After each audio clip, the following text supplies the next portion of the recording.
Olá, pessoal, tudo bem? Estamos de volta, depois de algum tempinho, a gente está voltando a fazer as nossas lives.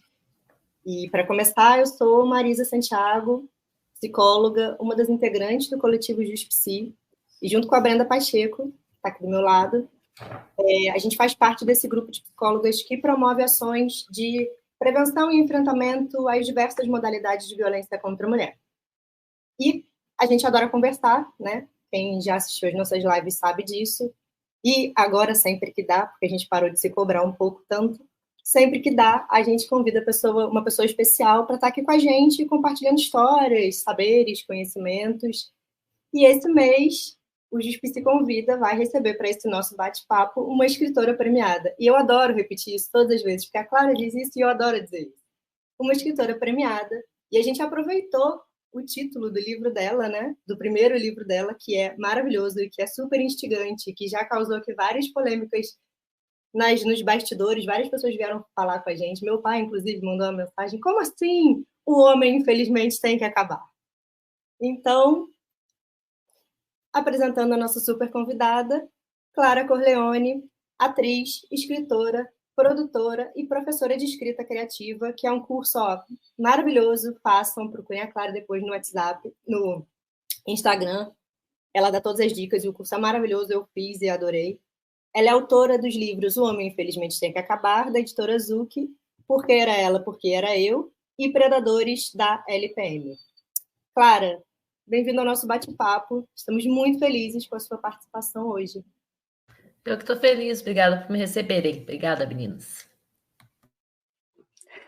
Clara, para a gente começar o nosso bate-papo, queria agradecer a sua presença também. E a gente sempre começa com essa pergunta, porque essa é uma questão um pouco pessoal nossa, assim. Como é que você e o feminismo se encontraram? Já vou dando assim o spoiler talvez para você, mas quem, né, acompanha a gente sabe que o feminismo trombou com a nossa vida, assim. A gente estava lá vivendo, fazendo outra coisa, não tinha formação na área, não tinha. Eu sou psicóloga, né? Marisa, psicóloga também. A gente não tem estudos de gênero, psicologia social. Na época que a gente fez a graduação, eu comecei no século passado, Marisa logo em seguida, na virada. A gente não tinha nem esse conteúdo, assim, nem aventava, nem em eletiva. E aí a gente sempre pergunta porque é alguma coisa que acaba construindo a nossa trajetória, né? Construindo a nossa escrita, construindo os nossos estudos. A partir de que momento a teoria política feminista entrou assim na sua história e se tornou de alguma forma uma referência para o seu trabalho?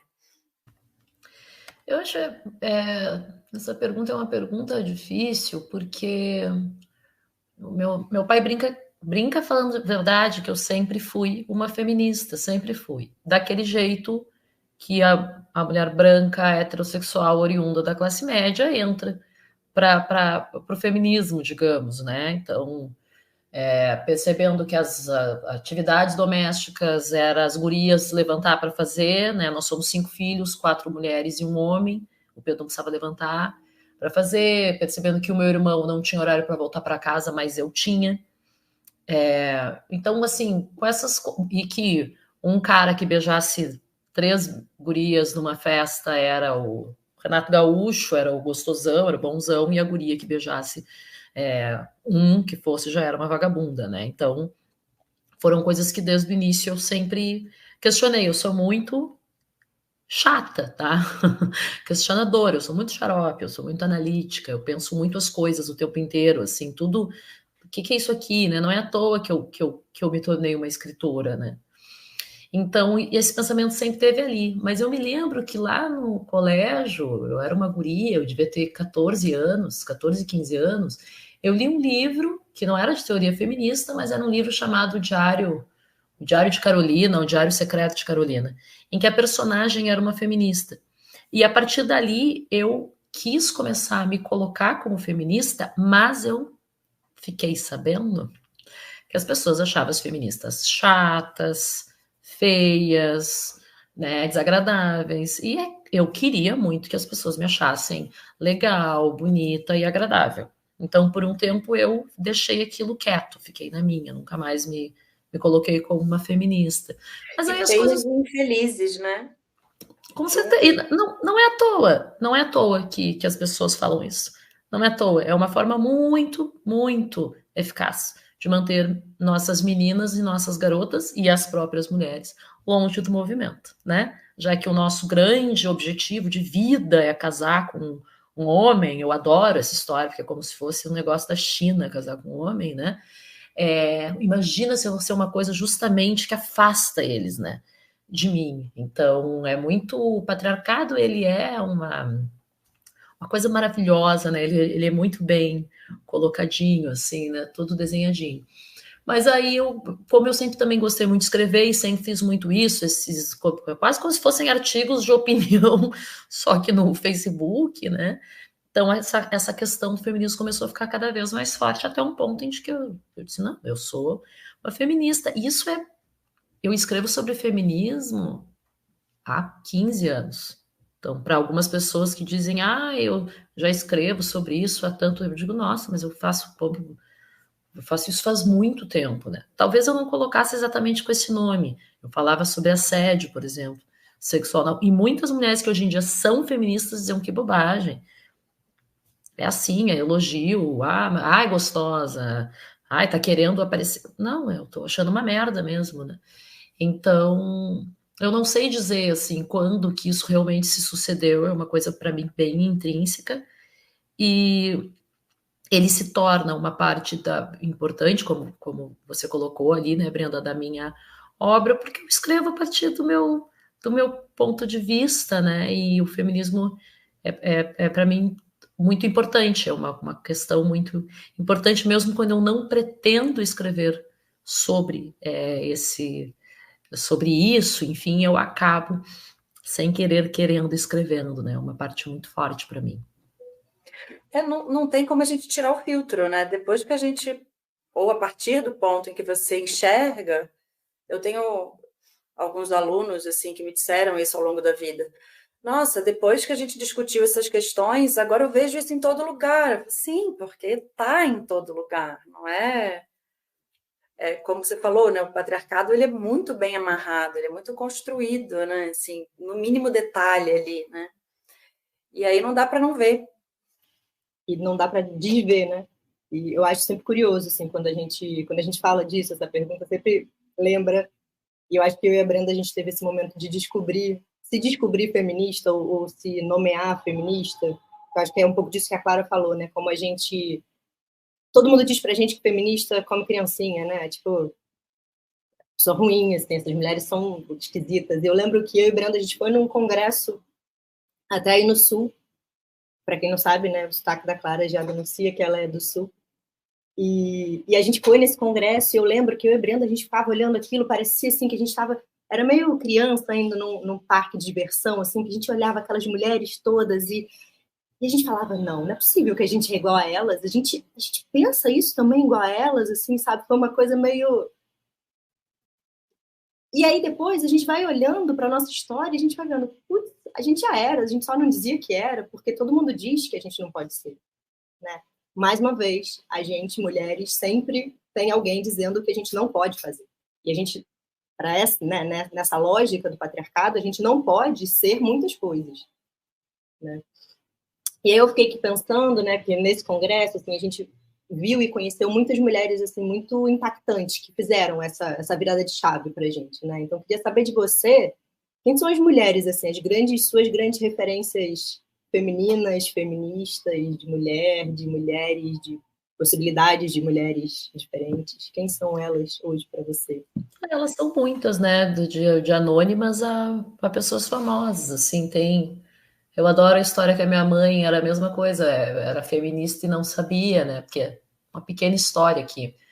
O meu pai perdeu a mãe dele muito guri, criança, e o pai dele fugiu, não abandonou, né? Uma coisa que os homens gostam muito de fazer aqui no Brasil e no mundo, mas especialmente aqui no Brasil. E o meu pai e minha mãe estão juntos, fez agora, dia 1º de setembro, 50 anos. Só 50 anos que eles estão juntos, né? E quando eles se casaram, não era nem discutido tu colocar ou não o sobrenome do marido, tu sempre colocava. E a minha mãe tinha 17 anos, era uma guria. Ela que falou para ele, Figueiró, eu não quero colocar o nome do teu pai, não faz sentido para mim. Eu vou colocar o nome da tua mãe, que cuidou de ti, né? Então eu amo, eu sempre falo isso, me arrepio, porque eu e todos os meus irmãos temos um sobrenome de mulher. Nós somos Alencastros, né? Eu não sou Corleone, obviamente, eu não sou da família do Dom Vito Corleone, né? Sobrenome artístico. Nós somos Alencastros, um sobrenome de mulher. Então, a mãe já tinha isso. E a mãe? O que a mãe fez é uma coisa impressionante, né? Criou nós 5, enfim. A minha mãe nunca deixou barato, sabe? Tipo assim, desde cortarem ela no trânsito e vierem dizer, ela diz, não, tu fica na tua aí, tu baixa bem a tua bolinha. Ela sempre foi muito fodona, assim, sabe? Sempre foi, né, leoazona, assim. E aí tem a mãe, tem a minha ex-chefa maravilhosa, Carolina Soares, a Sossô, que foi minha chefa na ONG Rede Minha Porto Alegre, onde eu realizei meus maiores feitos como feminista, como ativista, como cidadã, foi com ela.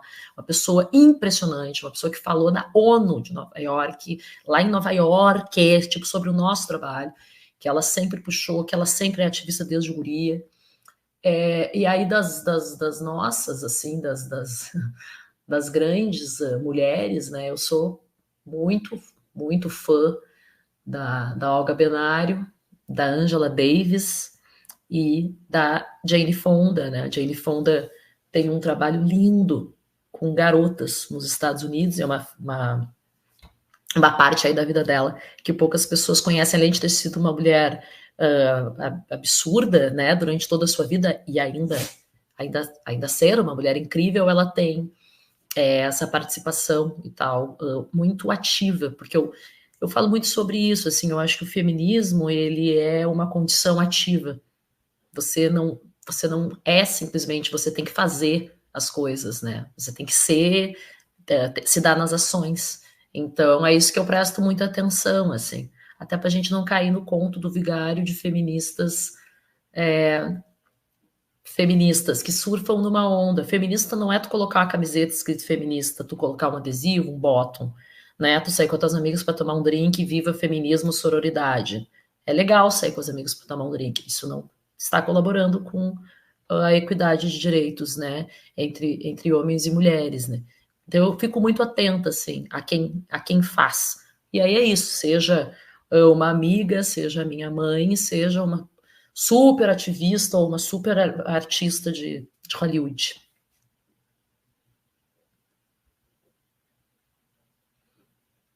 Tu ficaste muda, Brenda? Eu caí, não, eu apertei alguma coisa aqui e saí. Gente, tecnologia é sempre um problema. Mas eu ouvi quase todas as suas referências, claro, eu perdi, estava falando da Jane Fonda, mas eu queria te perguntar, eu estava aqui nessa expectativa de que você fosse falar da Marilyn Monroe, porque eu sei do teu amor por ela, e eu queria que você me falasse desse amor um pouco, assim.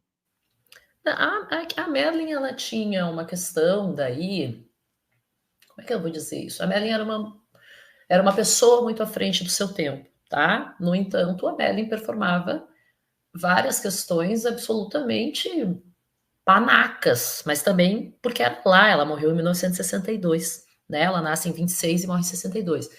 Então a Marilyn competia com outras mulheres, né? Chamava outras mulheres de vagabunda, né? Ela tinha essa questão. Então eu não colocaria ela como uma grande feminista, mas ela teve questões incríveis, né? Ela se divorciou ali nos anos 50, no início dos anos 50, já pensar se ela se casa 32, 42, não, antes dos anos 50, bem antes dos anos 50, final dos anos 40, porque não existia tu de separar, né? Ela é uma das mulheres do Yes, We Can, né? Ela participa disso, é assim que ela é descoberta.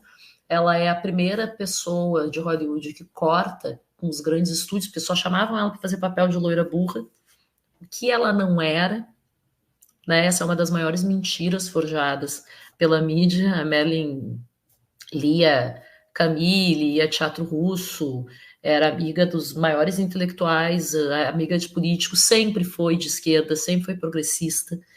Ela não ia ser a melhor amiga do Truman Capote, um dos maiores intelectuais da história, não teria sido casada com um dos maiores dramaturgos da história se ela fosse uma tonta, né?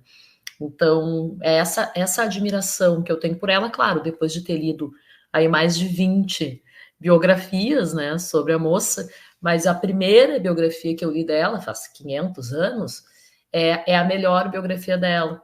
Então, ali começou, porque a Madeline, ela tem esse, a minha mãe sempre diz isso, ela tem o arrastando o meu olhar como um imã, como diz a música do Caetano, né? Quando você vê a Madeline na tela, tu não consegue olhar para outra pessoa. É inacreditável, uma coisa de estrela. As estrelas são fascinantes, né? Mas aí, ainda por cima, tinha todo esse lance dela ser super corajosa, né? Ao mesmo tempo tinha essa coisa sensual, frágil, uma coisa muito complexa, tudo, né? Então, eu gosto muito da vida dos outros. Eu tenho muita biografia, eu leio muita biografia. E às vezes eu compro biografias de pessoas que eu em absoluto não conheço, né? O Zósimo Barroso Amaral, por exemplo, que era um jornalista carioca, comprei pela capa. Né? Literalmente, algumas pessoas que eu conheço pouco, como Kirk Douglas, vi poucos filmes dele, ganhei a biografia, devorei a biografia gigantesca, amei. Então, a vida dos outros já me interessa. Aí tem uma pessoa, né, essa mulher tão incrível, que já tinha curiosidade, porque acho que todo mundo tem curiosidade, né, sobre a Mary. Até porque é um fenômeno. Se tu desenha uma pessoa, se tu aparece com uma peruca loira e uma pinta aqui, todo mundo já identifica, criança identifica.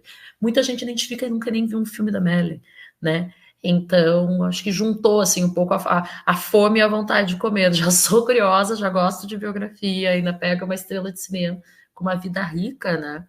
Foi isso, esse é o amor. E a quantidade de foto e livro dela espalhado no apartamento é uma coisa insana. E é super curioso mesmo, né? O fato de essa coisa da imagem dela, né? O quanto a imagem dela acaba sendo o que mais fica, né? A mulher loura, com corpão, é isso que chama atenção, né? É isso que chama atenção, não, mas é isso que fica no nosso imaginário, né? A gente dificilmente vai para além. Eu acho que isso faz muito parte também do que é ser mulher na nossa sociedade, né? O que as pessoas querem, né? A imagem está por fora, né? O que vem por trás. É o bibelô.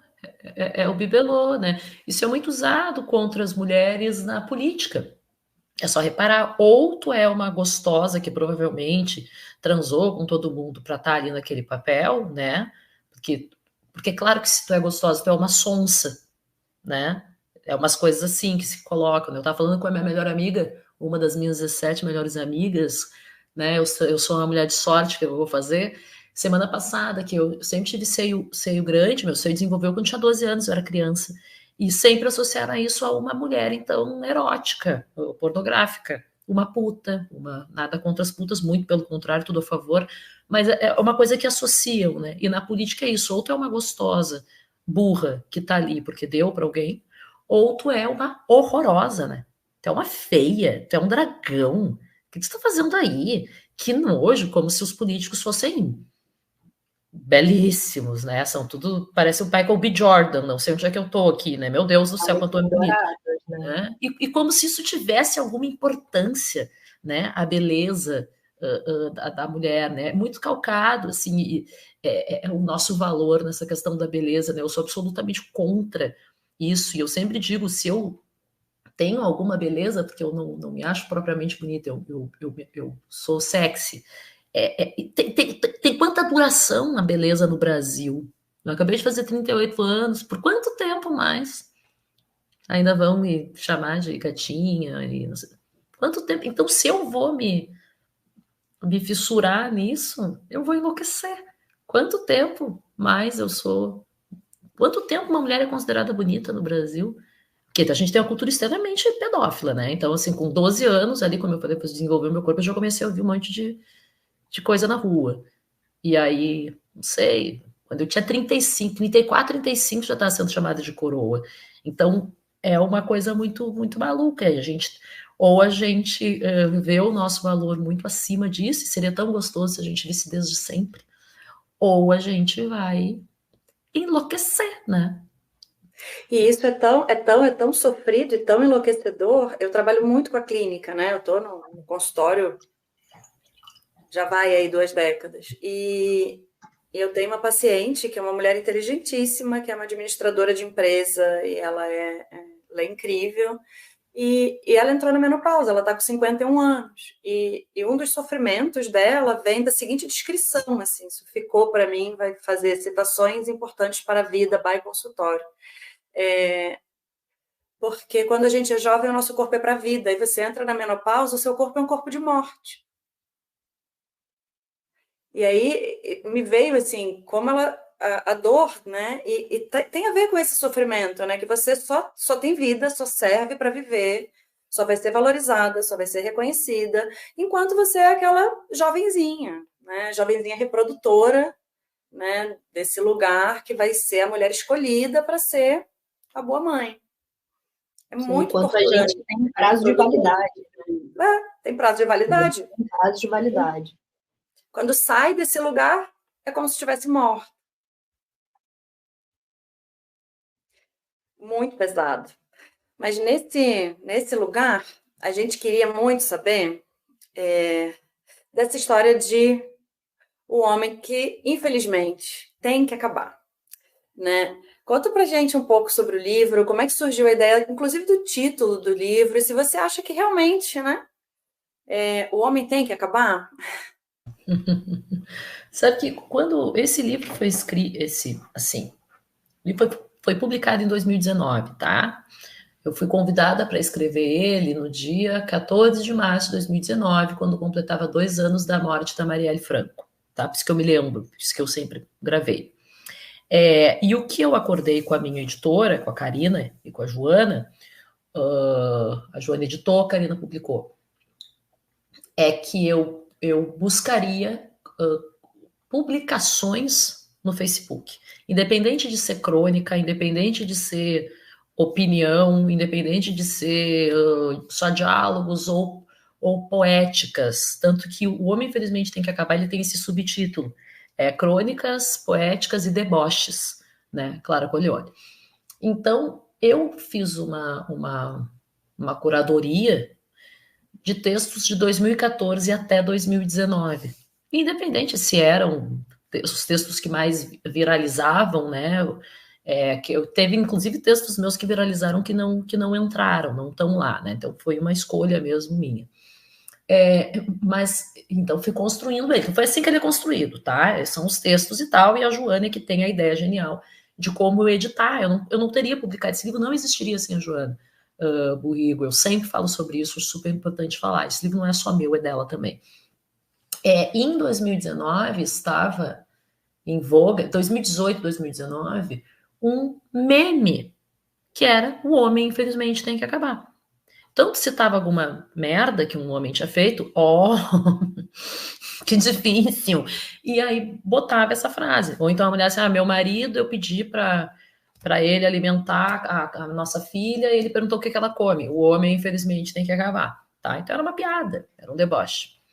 E eu, óbvio, porque eu sou a maior debochada da história mundial, eu falava isso direto. Aconteceu, o homem fez mesmo, o homem fez mesmo. E eu disse, tia, vamos botar o nome desse livro de O Homem, Infelizmente, Tem que Acabar.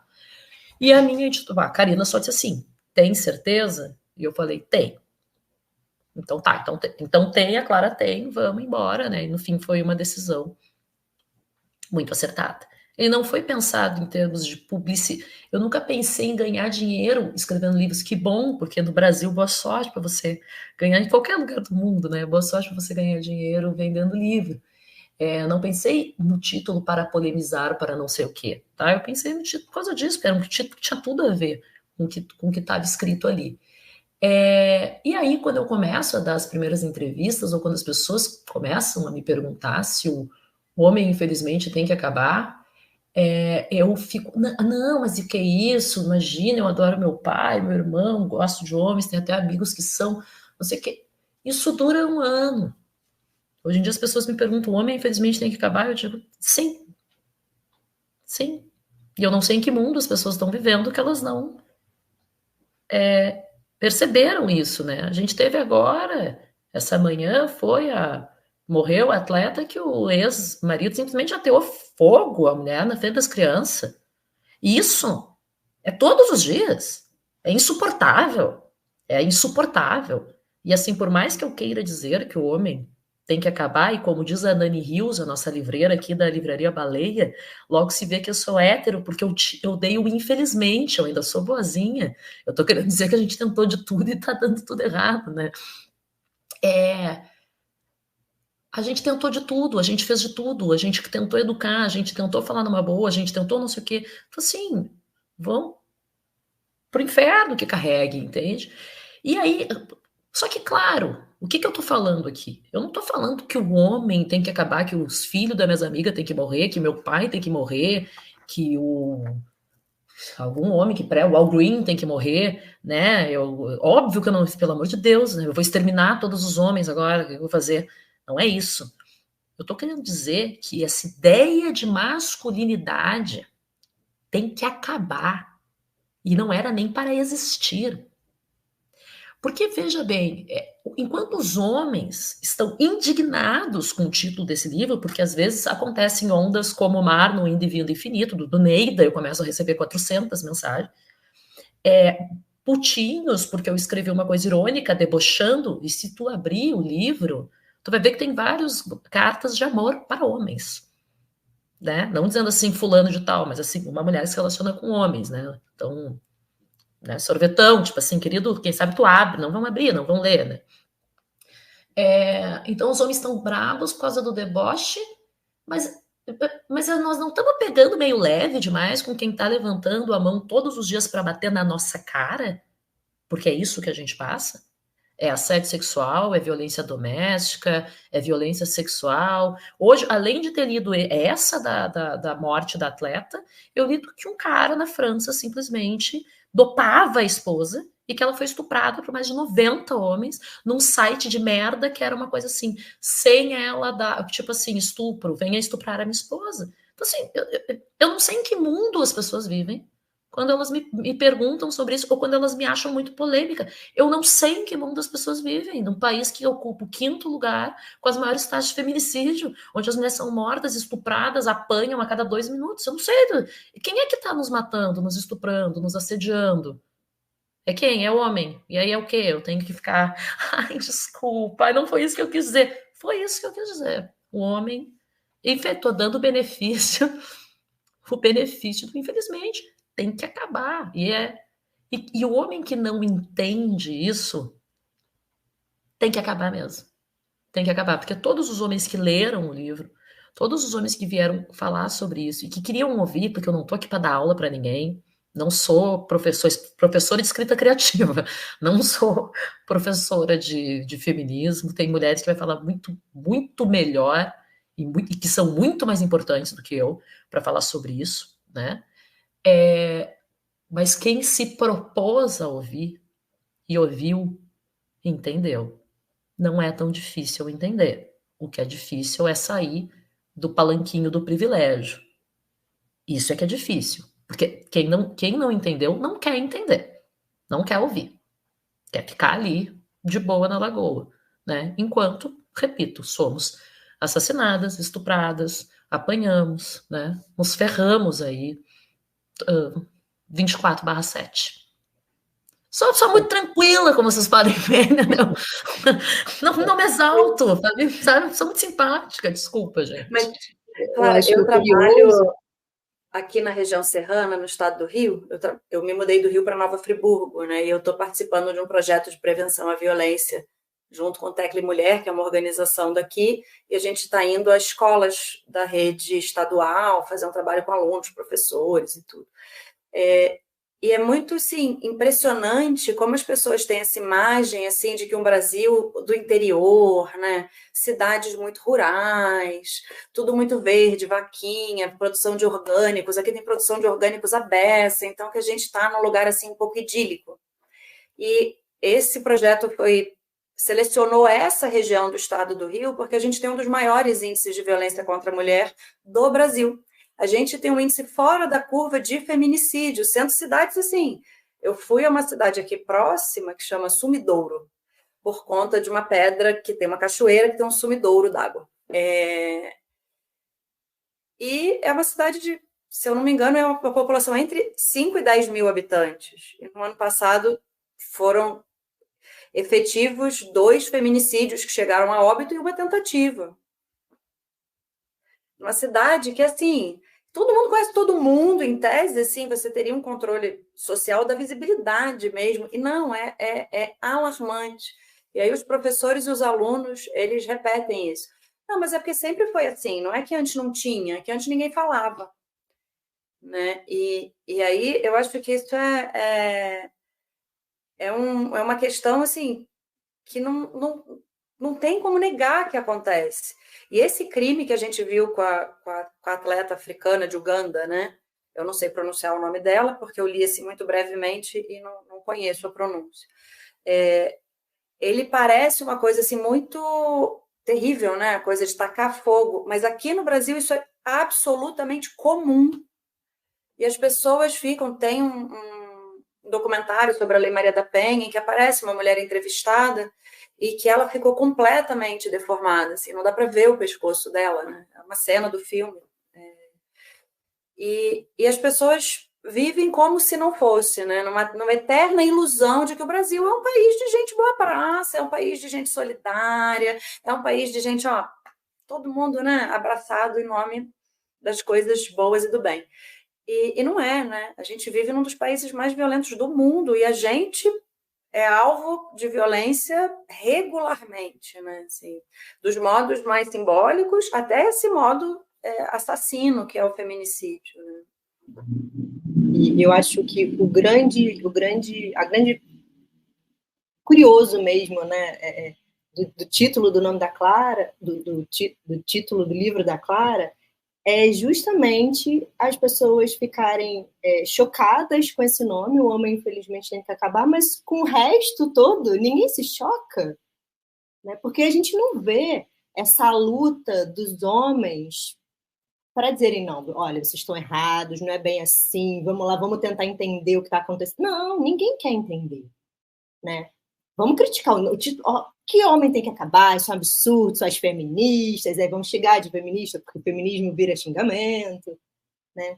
Mas ninguém para olhar as estatísticas, né? O que é ser mulher na nossa sociedade. E aí eu queria te perguntar um pouco, pensando, né, que a violência de gênero ela é nosso principal tema de trabalho hoje, ela é esse grande problema social, não só no Brasil, no mundo todo, né? A gente viu, né, o caso da França, o caso agora de Uganda e tal.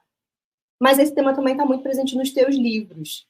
Então, como é que é escrever sobre isso sendo mulher nesta sociedade machista, sexista, né, com essa ascensão desse conservadorismo que coloca a gente mais uma vez nesse lugar de submissão, de destruição mesmo do que a gente é. Né? Como é que é escrever sobre isso? Eu acho que o processo de escrever, ele é muito natural, né? Como eu falei aqui, quando eu vou ver, tem uma pauta feminista, né?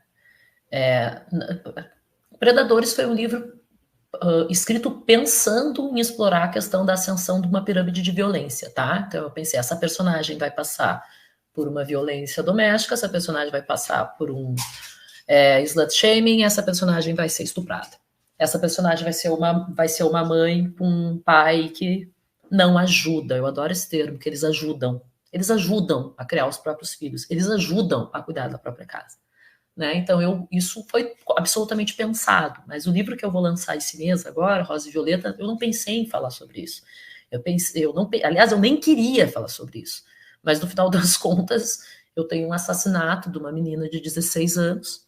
Né? Eu não posso dizer como ela é morta, né? Mas eu tenho assassinado uma menina, eu tenho uma história de uma guria que tem muito problema com o corpo dela, problema de transtorno alimentar. Então, quando eu vejo, eu estou falando de questões que às vezes podem não ser exatamente feministas, mas que vão falar dessa questão do universo da mulher, porque eu sou uma mulher, né? Eu tenho meu primeiro protagonista homem nesse livro, são 3 protagonistas, o delegado é um deles. Mas eu sou uma mulher, então vai ter esse elemento, né? Mesmo esse elemento eu já aceitei, já aceitei que ele vai fazer parte.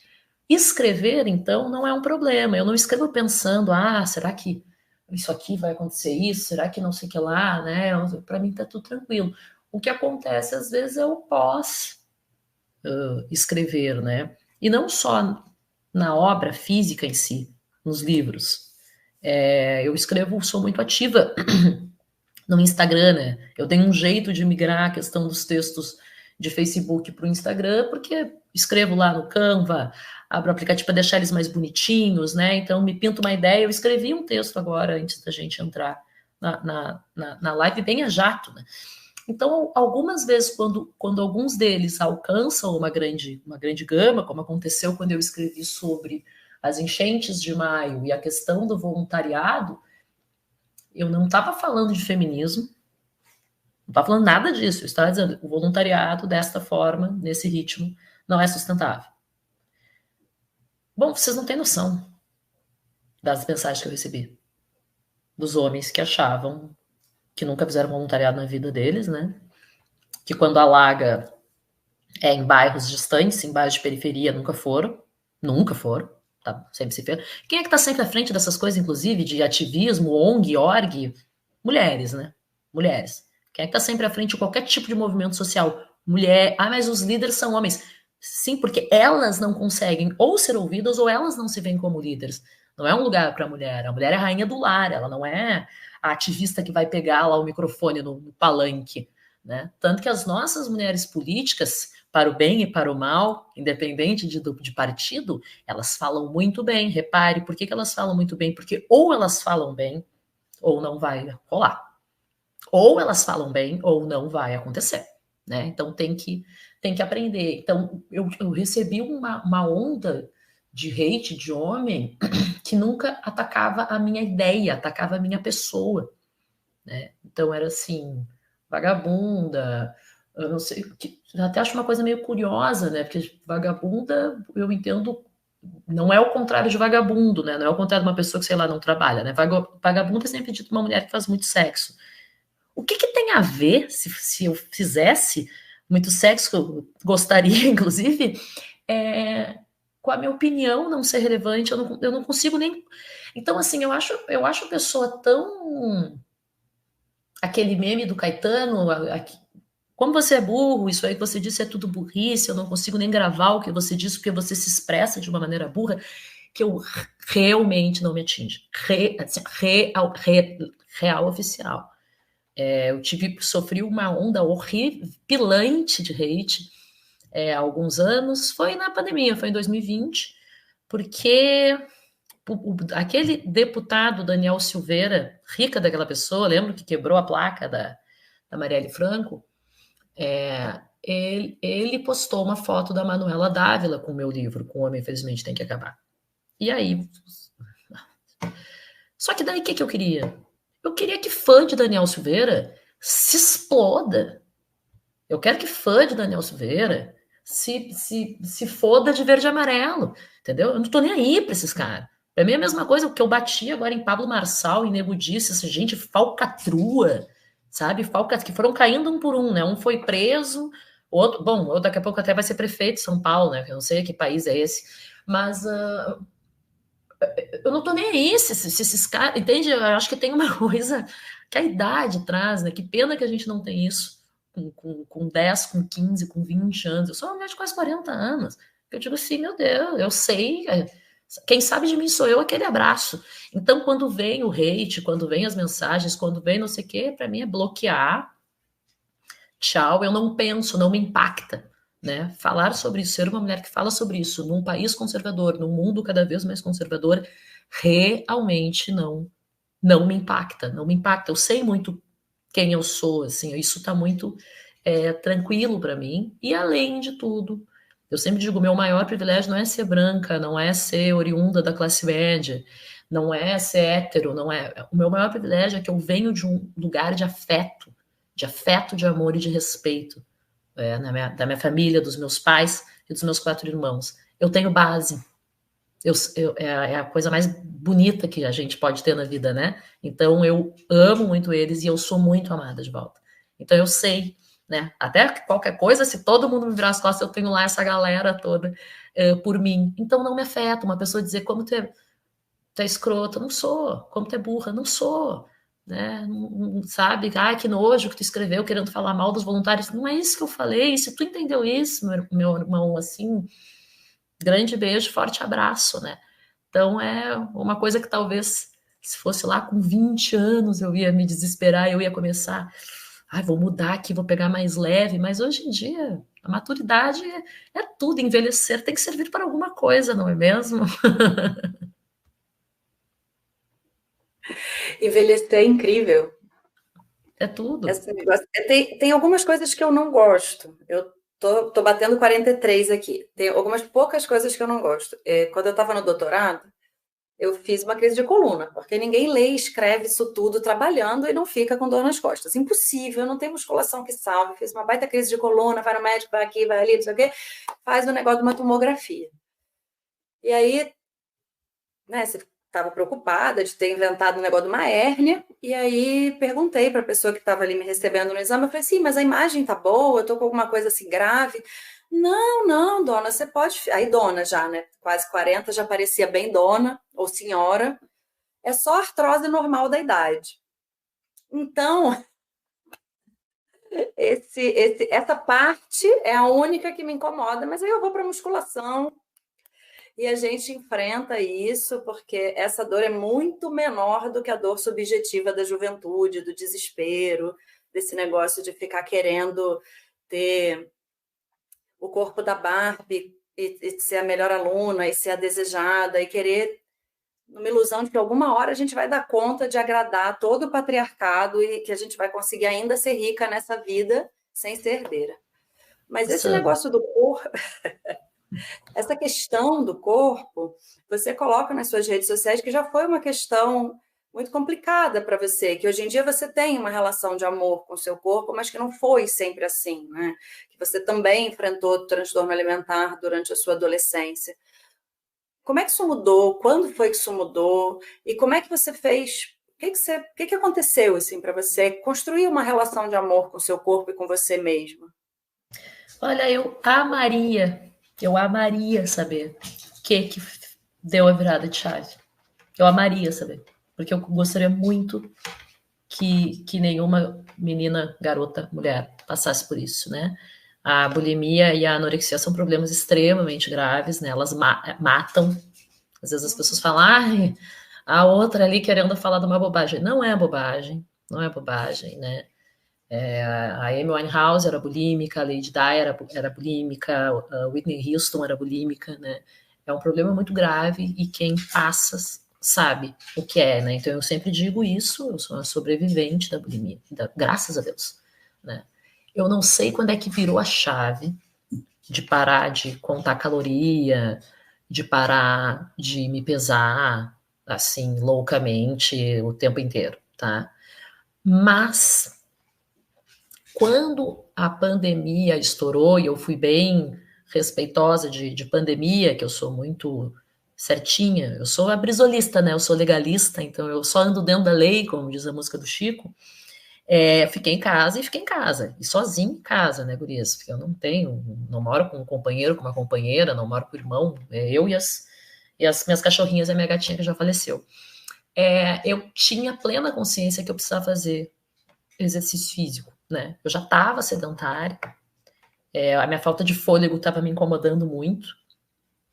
Eu já pretendia, assim, aquela coisa, março a gente vai para academia, né? E aí, não vai na academia, querida. E aí eu comecei a fazer uns exercícios em casa, mas era bem focado mesmo em saúde, né? Não só saúde física, saúde mental. A questão das costas também, porque eu tenho bastante busto, né? Tenho seio, e eu tava com dor, coisa que eu nunca tinha tido, né? Porque, claro, antes eu fazia musculação, né? Coisa assim, então tu vai não fazendo e tu vai te pegando, não tem que fazer. Então eu comecei a fazer por saúde mesmo, fiz um mês ali com algumas coisas que eu sei fazer, de yoga, que eu aprendi na faculdade, eu sou formada em arte dramática, lá a gente tem muita aula de expressão corporal, né? Então várias coisas eu tinha noção, assim, mas era meio a moda Miguelão, né? E aí achei uma plataforma de exercício físico que eu uso até hoje, vai fazer 4 anos e meio em outubro, uma coisa muito maluca, fazia muitos anos que eu não conseguia manter essa constância.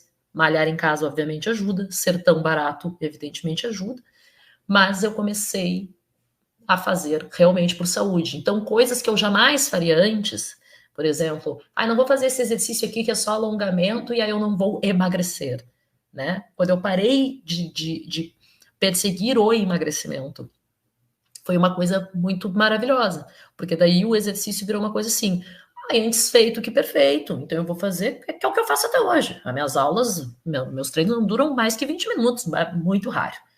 Muito raro. O que importa é eu me mexer. Eu não vou emagrecer, eu não vou ficar... Foda-se. E assim, eu não sou mentirosa, eu tenho muitos defeitos. Ser mentirosa não é um deles. Eu gosto, sim, de ver o resultado estético no corpo, né? Eu gosto, sim. Não é, mas ele não é a perseguição. Porque essa é a armadilha. Se tu persegue o ganho estético, seja lá qual for, né, bumbum na nuca, barriga chapada, né? Vai demorar. Tu vai ter que fazer várias outras coisas junto. Então, tu vai te frustrando. Eu tô aqui fazendo. E não resolve, né? Agora, quanto faz pra tua saúde, é rápido. É extremamente rápido, né? O dia que eu treino é melhor sempre do que o dia que eu não treino. E muitas mulheres, infelizmente, me escrevem dizendo: mas tu tem uma relação boa com o teu corpo porque tu também tu cuida, porque tu é uma mulher padrão. Eu não cuidava do meu corpo, eu era 10 quilos, eu estava 10 quilos, né, acima do peso, 10 quilos do peso que eu estou agora, tá? Mais do que 10 quilos, inclusive. E eu me adorava. Tem 1 milhão de fotos minhas, maravilhosa no espelho, eu adoro ver. E dá pra ver na minha cara que eu me adorava. Então não é isso, né? A autoestima é uma coisa que realmente é de dentro pra fora. Tanto que a gente tem mulheres belíssimas Marilyn Monroe, falamos aqui antes da Marilyn Monroe. Marilyn Monroe tinha uma autoestima de merda. E aí? Né? Então eu acho que a minha grande virada de chave foi... a minha grande virada de chave, eu não sei. Eu não sei, eu adoraria saber. Eu adoraria poder dizer isso para meninas que estão passando pelo transtorno alimentar, né? Como eu passei. Mas eu sei que me ajudou muito quando eu comecei a ver o exercício físico como uma coisa para minha saúde e não para a minha beleza. Quando eu parei de fazer exercício para ficar bonita e comecei a fazer para cuidar de mim. E aí, tô assim, até hoje, ainda bem.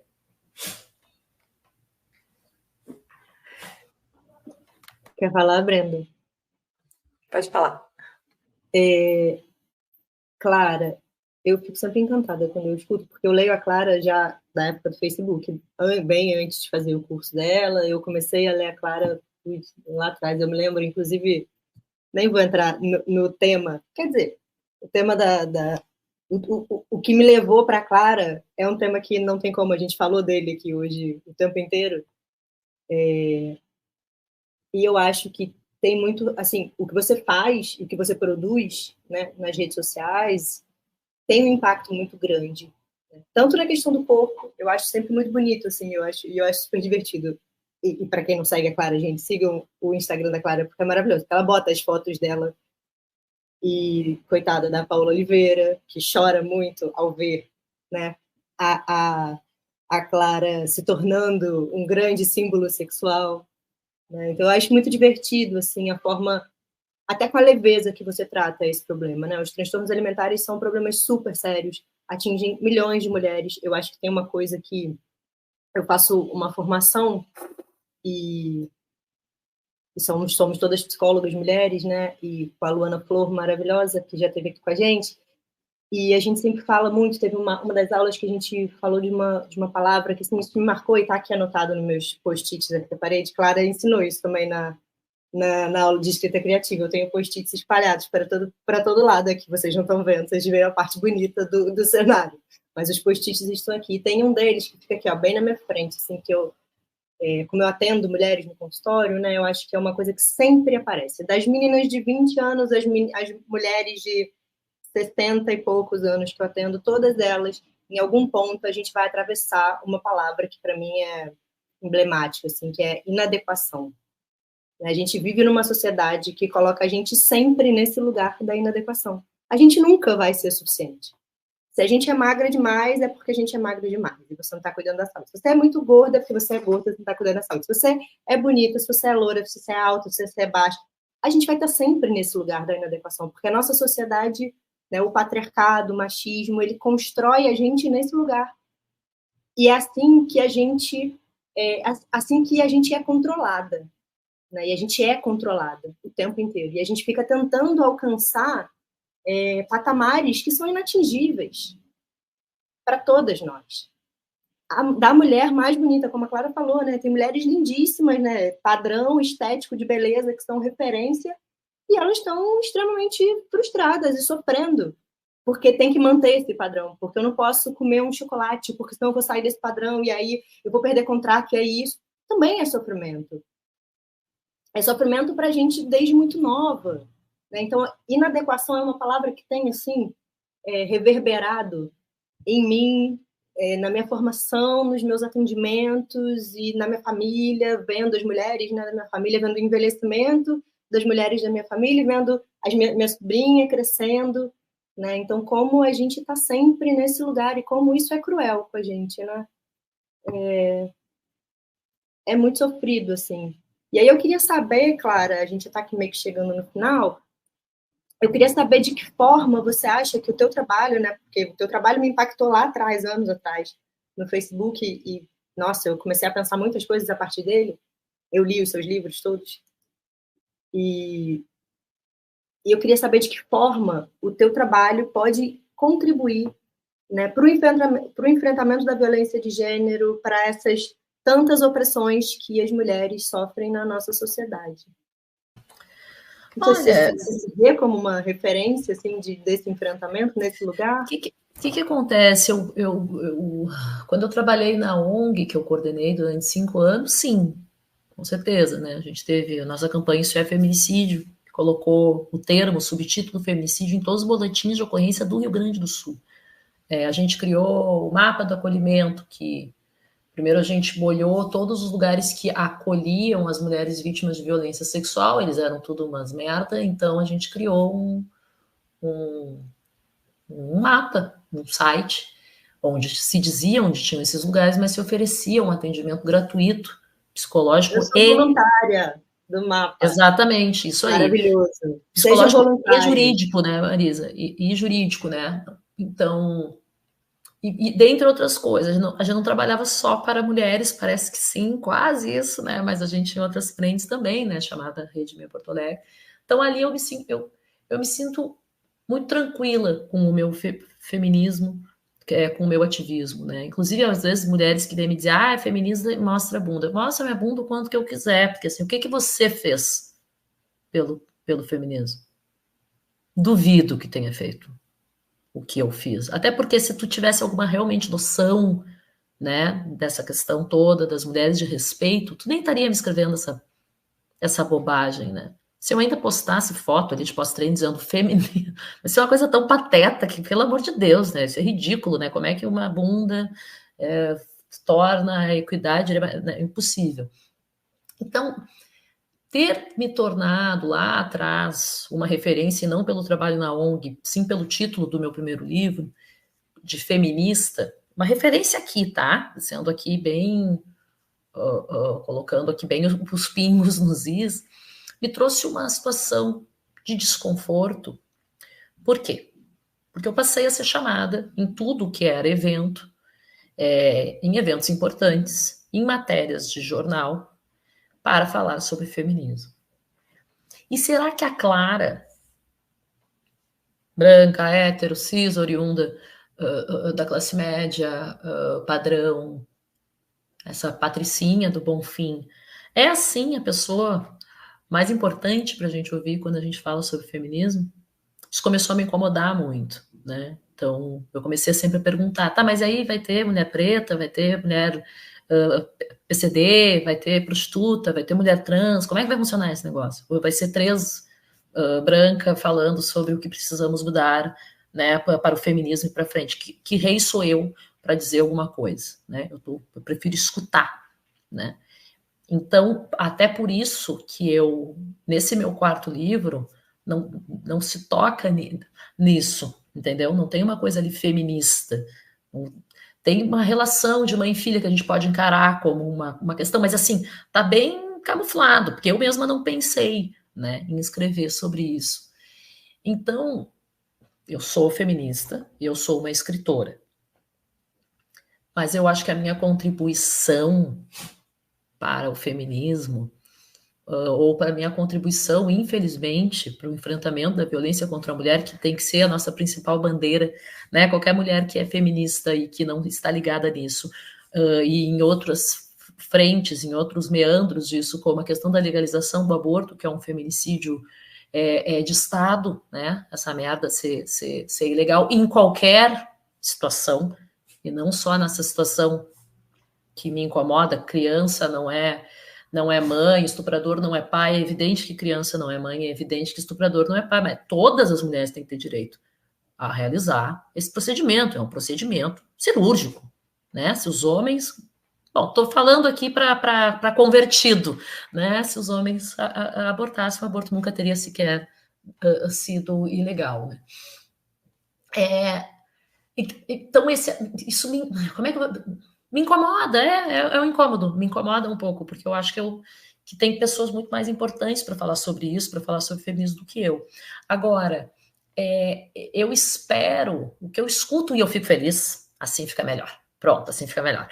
Quando mulheres, tanto pessoas, mulheres mais velhas do que eu, quanto meninas mais jovens do que eu, me dizem, te lendo, eu tive vontade de entender mais sobre o feminismo. Te lendo, eu percebi que eu estava num relacionamento abusivo. Te lendo, eu percebi que eu tô ali querendo ser a escolhida, né? E fazendo muita coisa para estar num lugar que tu deixa muito claro que tu acha que tá errado, que eu tirei completamente o amor romântico para mim do pedestal, né? Porque as pessoas falam de ter um homem como se fosse um negócio da China, e não é, né? Homens solteiros, ao se casarem, eles ganham 17 anos a mais de vida. Mulheres solteiras vivem melhor. Mulheres viúvas vivem melhor, né? Então não é à toa. Tá aí, são dados, são números, né? Enfim. Então eu acho que quando eu falo não sobre teoria feminista, não é isso. Quando eu falo bem questões da minha experiência, porque eu não sou especialista em porcaria nenhuma. Eu não sou psicóloga, eu não sou advogada, né? Eu sou assistente social, então eu estou falando aqui como uma mulher que gosta de escrever, observar os troços, né? Eu sempre digo isso, eu sou uma bêbada que escreve, não é nada demais, eu tô só dando meu pitaco aqui, né? Mas quando isso volta para mim, eu fico para explodir de felicidade. Terminei um relacionamento horrível depois de te ler. Ah, que bom, eu queria que a minha filha... Isso é lindo, assim, eu já encontrei leitoras que começaram a me ler porque a avó me lia. Sabe? É uma coisa realmente muito bonita, mãe e filha que me leem juntas, né? Ou porque a filha disse, ó, mãe, lê isso aqui, ou porque a mãe disse, ó, eu quero que tu tenha essas noções aqui, que não é de teoria feminista, mas sim de um viver com mais liberdade, também fazendo aí uma adendo, porque que a minha liberdade também ela está muito mais assegurada do que a liberdade de outras mulheres, né, de outros estratos sociais. Eu não sou ignorante, eu sei disso, né? Mas esse viver com menos querer se adequar, né? Com menos querer estar atendendo às expectativas dos outros, que eu acho que é nesse sentido que talvez possa ser inspiracional, assim, né? Possa talvez tudo que eu penso muito junto. Eu sempre digo, não estou dando resposta pronta aqui, é só uma coisa que eu pensei, quem sabe, né, piriri pororó, mas que a pessoa possa pelo menos pensar, assim, né? Então, quando eu digo ali, será que você não está dedicando muito tempo da sua vida para falar desse cara que você ficou 2 vezes? Eu não estou dizendo que você é uma idiota, não estou dizendo isso, porque eu realmente não acho, eu entendo. Mas a pessoa parar e pensar, eu acho maravilhoso. Aí amo quando as meninas me escrevem, as meninas, as garotas, as mulheres me escrevem dizendo assim, ai, o tapa na cara que eu tava precisando levar. Ai, obrigada. Não, não, não. Então, acho que isso me deixa muito feliz, mas eu não faço, eu realmente não escrevo pensando, eu não tenho essa pretensão. Eu escrevo troços que pintam na minha cabeça, que eu elaboro normalmente muito rapidinho, inclusive, e jogo ali pra gente, sempre digo, segue o fio, gatinha, pra gente conversar juntas, pra gente elaborar juntas, assim. É isto. Eu acho que essa facilidade, né? Enfim, eu acho que é um dom, né? E você fala muito disso, né? É um dom, mas você também corre muito atrás para que esse dom se mantenha, né? Mas eu acho que, de fato, é um dom, sabe? Claro, assim, que eu te leio há muito tempo e eu vejo muito a forma como você escreve, é uma forma muito simples, né? Às vezes a gente está na academia, né? Eu, Brenda, a gente foi para o mestrado, foi para o doutorado, a gente escreve, escreve, escreve, com termos difíceis, palavras difíceis, e que a academia tem um problema muito sério, isso é uma coisa que eu e Brenda, a gente sempre fala disso, né? A gente está lá, a gente não, que eu já não estou mais nesse lugar, mas a academia, né, tá lá no topo, assim, né, olhando lá de cima do seu pedestal de privilégios e tal, geralmente homens brancos, mulheres poucas, em geral a maioria delas brancas, né, e não fala para a população, né? Quando eu fui, meu primeiro trabalho, pouco tempo depois de me formar, foi numa favela, né? E eu sempre digo, em todos os espaços, que o que eu aprendi de como ser uma boa psicóloga não foi na universidade. Eu tive o privilégio de estudar numa das melhores universidades do Brasil, públicas, né? Não foi ali. O que eu aprendi de como ser uma boa psicóloga foi no Complexo da Maré, na Vila do João, com as mulheres que eu atendi ali. Foram elas que me ensinaram. Porque eu precisei me repensar, porque eu tinha que chegar nelas. Elas eram o meu público e eu precisava saber falar com elas. Porque senão, aquele bando de abobrinha que vinha dos livros, da teoria e de conceitos, e não chegava. Se eu não falasse a linguagem delas, se eu não assistisse a novela para falar com elas, ó, tá vendo? Você viu o cara da novela que bateu na mulher? O que vocês acham disso? Se eu não rompesse essa barreira, meu trabalho não era nada.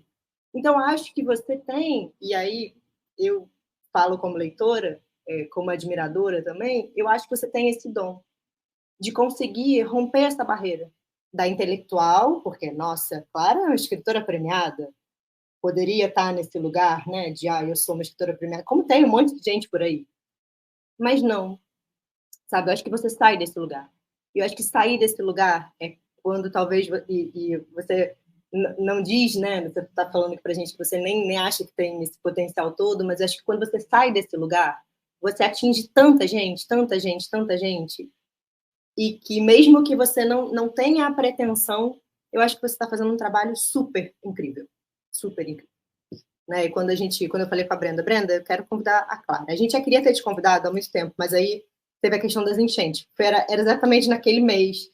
Falei, putz, não tem como chamar a Clara agora, assim, mas você estava muito no nosso horizonte. Tanto que, desde aquela época, a gente não chamou mais ninguém, porque a gente falou, não, depois a gente chama. E a gente foi adiando, por questões da vida, e a gente te chamou agora. Mas eu acho que faz muito sentido, porque apesar de, né, você falou, eu não sou grande especialista, não estou estudando nem nada, mas você é um grande exemplo do que para a gente faz sentido no enfrentamento à violência contra a mulher, que é falar para a maioria, que é falar para todas nós, mulheres, que temos transtornos alimentares, que temos maridos que, infelizmente, têm que acabar. O meu não está nesse lugar ainda. Né? Mas temos vários. Eu tenho vários ex-namorados que poderiam acabar. Eu tenho, Brenda tem, Clara tem. A grande maioria de nós temos. Né? A gente tem, porque a gente é mulher nessa sociedade, nesse contexto bizarramente cruel e violento para nós. Né? Então, não, é incrível poder ter você aqui, porque você fala para muita gente que precisa, e que talvez a gente que fica nesse lugar das psicólogas formadas, talvez a gente não chegue nelas, e você chega, e isso é muito importante. Eu acho que isso é a potência do teu trabalho. Brenda. Feliz, Marisa, que lindo, obrigada.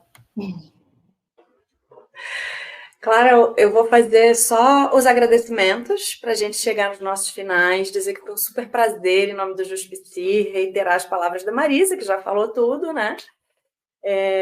Dizer que o Juspici é um canal de porta aberta para trocas, experimentos e experiências, que a gente vai continuar acompanhando o seu trabalho, divulgando o curso de escrita criativa. A minha escrita, gente, ela é uma escrita acadêmica, então a minha criatividade ela fica assim, encaixotada em Times New 12, espaçamento 1,5, formatação triste. Mas a gente escreve, a gente também escreve. E acho super válido. Então, tá aqui, @Clara Corleone. Sigam a Clara, sigam a gente lá no Juspici. Muito obrigada pela sua presença. É um prazer enorme estar aqui. Espero que a gente se encontre e que essa porta fique sempre aberta.